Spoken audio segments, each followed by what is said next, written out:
नोकरी असो वा लग्न, चष्म्याची अडचण आता होऊ देऊ नका. नंदादीप नेत्रालयात या आणि तुमच्या चष्म्यापासून मिळवा कायमची मुक्ती. कारण आता चष्मा घालवण्याची लासिक शस्त्रक्रिया फक्त 32,999 रुपयात. शिवाय 5,000 रुपयांपर्यंतचे लासिक स्क्रीनिंग अगदी मोफत. ऑफर मर्यादित कालावधीसाठी. तर वाट कसली बघताय, आजच कॉल करा 92-2000-1000. नंदादीप नेत्रालय, न्यू शाहूपुरी, कोल्हापूर. दृष्टी म्हणजे नंदादीप.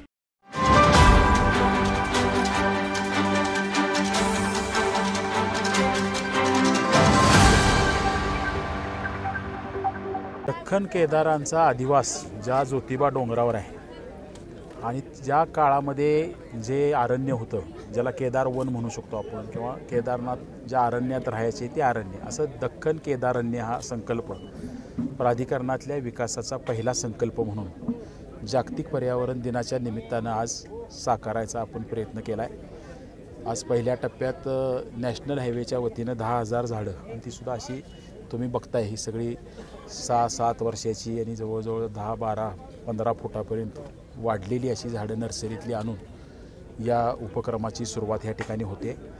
आणि हा उपक्रम करत असताना ज्याचा उल्लेख मगाशी कार्यक्रमात आम्ही सगळ्यांनी केला की केदार विजय ग्रंथामध्ये या डोंगराच्या वर्णनामध्ये ज्या झाडांचा उल्लेख आहे त्या सगळ्या झाडांचा या देवराई, ज्याला देवेंद्रजी आता म्हटले, अशा देवराईमध्ये समावेश करायचा आपण प्रयत्न केला आहे.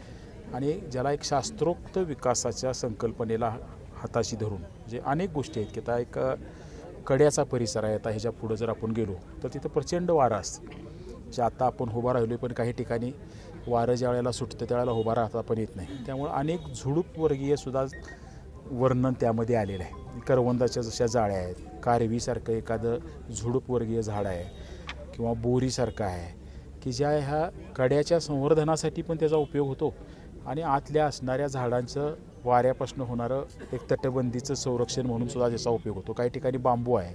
ही जी काही नैसर्गिक बलस्थानं होती या सगळ्या अधिवासाची, ती कुठंतरी आपण काळाच्या ओघात कमी करत गेलो, आणि म्हणून ह्यामध्ये याचा आपण समाविष्ट केला आहे. आणि आध्यात्मिकदृष्ट्या लोकांना शक्ती देणारी, ज्याचा मगाशी वांगणकर सांगत होते की 26 वेगळ्या वेगळ्या प्रकारच्या आध्यात्मिक वनांच्या संकल्पना आहेत. म्हणजे आता एक नंदनवन हा जो शब्द आहे, म्हणजे नंद हा संस्कृत शब्द आहे आणि ते आनंद हा त्याचा अर्थ होतो मराठीत. नंदचा अर्थ आनंद, तर आनंद देणारं वन हे नंदनवन म्हणून त्या ठिकाणी. ते काय आहे, त्यात कुठली झाडं आहेत, ती का आनंद देतात, मग ते ऑक्सिजन जास्त देतात म्हणून आनंद होतो का, किंवा दिसायला सुंदर असतात म्हणून माणूस हे होतो, म्हणजे त्याचे वेगळे वेगळे परत विचार करेल तसे अर्थ आहेत. किंवा नक्षत्र गार्डन नावाची एक संकल्पना आहे, जी आपली जेवढी सगळी 27 नक्षत्र आहेत त्या 27 नक्षत्रांचं रिप्रेझेंटेशन, किंवा सप्त ऋषी जे आपले आहेत की ज्याच्यापूर्ण ह्या सगळा आपला हिंदू शास्त्राप्रमाणे जी कुळा, म्हणजे प्रत्येकाचं जे हे म्हणतो आपण गण, तर त्या सप्त ऋषींचं प्रेझेंटेशन करणारे आहेत. जैन धर्मात आता ते 24 तीर्थंकर आहेत, तर त्यांचं ते 24 तीर्थंकरांच्या रिप्रेझेंटेशन करणारी त्रिवेणी म्हणून काय आहे, पंचवटी ही जी संकल्पना आहे, जे रामांचा अधिवास ज्या ठिकाणी झाला, ही सुद्धा निसर्गाचं आणि अध्यात्माचं सांगड कशी घातली गेली आणि त्याचा एकमेकाला पूरक विकासाच्या संकल्पनेत, उन्नतीच्या संकल्पनेत कसा उपयोग करून घेतला, ह्याचं खरं तर ते एक उदाहरण आहे.